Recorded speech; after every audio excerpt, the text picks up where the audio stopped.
বন্ধুরা দেখো, আজকে আমি এই আলু দিয়ে একটা আলু রেসিপি করে দেখাবো। এই আলুটাকে আমি আগে থেকে নুন দিয়ে প্রেসার কুকারে সিদ্ধ করে রেখে দিয়েছি। এটা বানাতে লাগবে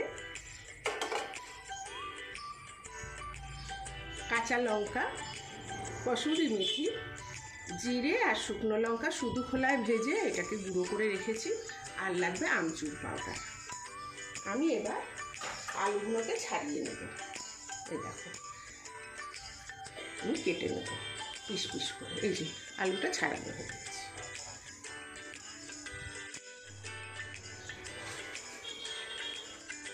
বন্ধুরা দেখো, আমি আলুগুলোকে এইভাবে কেটে নিয়েছি। আমি ওভেনে আগে থেকে কড়াইটা বসিয়ে দিয়েছি।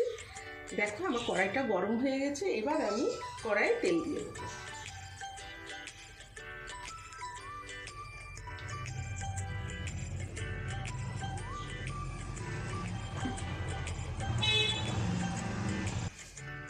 এই যে গোটা জিরে, একটু জিরেটা বেশি করে দিতে হবে।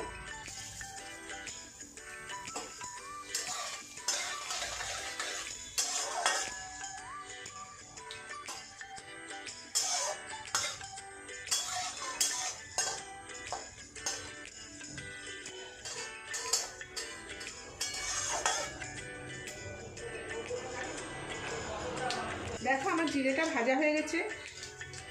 এবার অল্প করে হিং দিচ্ছি।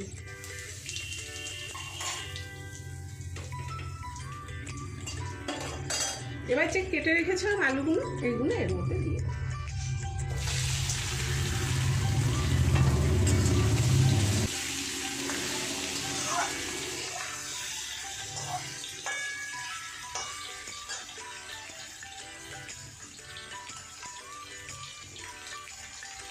এই যে লঙ্কা কুচি, এটাও দিয়ে দেবো।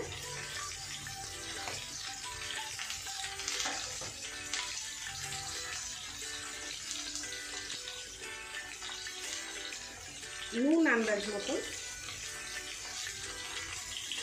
এবার এটা ভালো করে ভেজে নেব।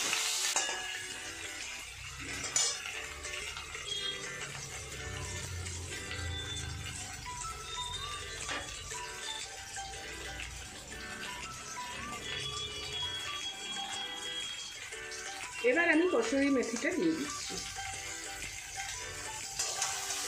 দিয়ে একটু ভালো করে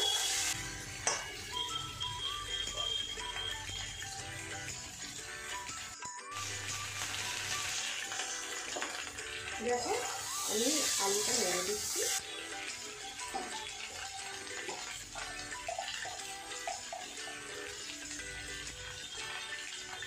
এবার অল্প করে একটু গোলমরিচ দিয়ে দিচ্ছি।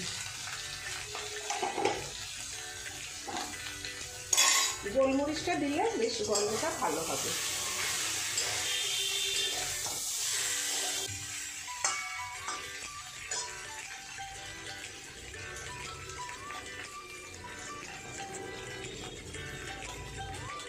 অল্প একটু রেড চিলি পাউডার দিয়ে দিচ্ছি, রঙটা ভালো হবে।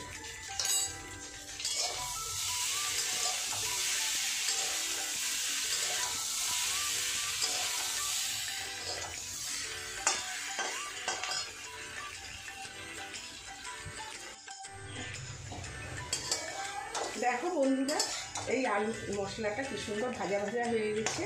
এবার আমি এই যে শুকনো মশলাটা যেটা গুঁড়ো করে রেখেছি, জিরে আর লঙ্কা, এবার এটা আমি দিয়ে দেব।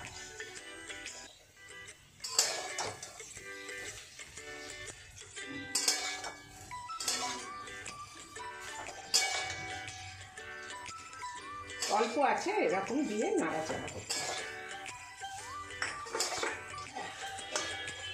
আর দেব আমচুর পাউডার।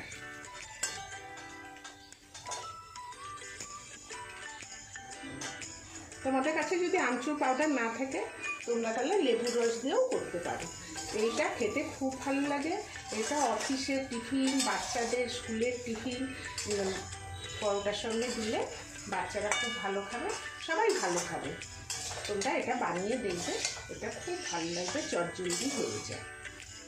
আমি এবার এটাকে অল্প আছে একটু ঢেকে রেখে দেবো।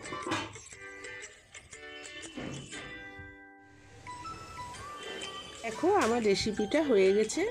তোমাদের যদি ভালো লেগে থাকে তাহলে লাইক, শেয়ার, সাবস্ক্রাইব অবশ্যই করো, আর কমেন্ট করে জানিও তোমাদের এই রেসিপিটা কেমন লাগলো। ধন্যবাদ।